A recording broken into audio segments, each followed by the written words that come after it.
United Opposition iko, lakini hakuna framework imetengenezwa mpaka sasa ya utaratibu wa kuchagua yule atakuwa flag bearer. Kwa hivyo ile inapeanwa kila mahali ni maoni, sawa sawa, ingawa kunao wanataka kupeana impression wao ndio watachagua. Yule atachaguliwa lazima iwe process ambayo ni ya uwazi na ambayo inahusisha washikandao wote. Na washikandao wa muhimu zaidi ni Wakenya, kwa sababu president yule atachaguliwa atakuwa akihudumia Wakenya, si ndio? Hata kuwa akihudumu kwa shamba lake ama kwa familia yake, atakuwa akihudumia Wakenya. Na kwa hivyo, kwa sababu Wakenya wanataka alternative ya ile serikali ambayo iko, ambayo imeshindwa na kazi, lazima hiyo alternative iwe imehusisha Wakenya kuchagua.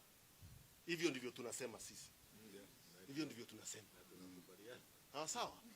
Sasa sisi kama Jubilee na PNU tumeshikana tukasema kiongozi wetu kwa hiyo kiti ni Matiang'i.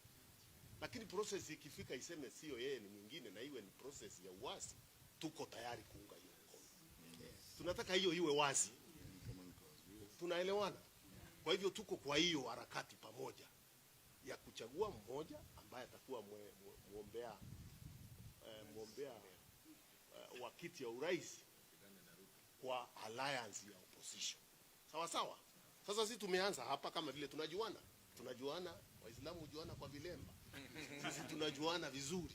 Ndio tumeanza hapa. Tuko na vyama vingine pia ambao ni marafiki ambao tunazungumza nao, na tutaketi pia waingie kwa hiki kapu yetu, tuendelee kufanya hiyo kazi pamoja. Unaelewana? Pia tumechagua kamati. Yes, Secretary General alisahau kuwaambia ni muhimu. Tumechagua kamati ambayo itaketi sasa, technical committee, to work out the nitty-gritty of this arrangement, this agreement, this relationship. So those questions you are asking are coming too early. Whether there will be zoning, whether there will be joint candidates in those other seats, all those things will be answered in a framework that a technical committee already made of Secretary Generals and the Executive Directors is working on. Sawa sawa?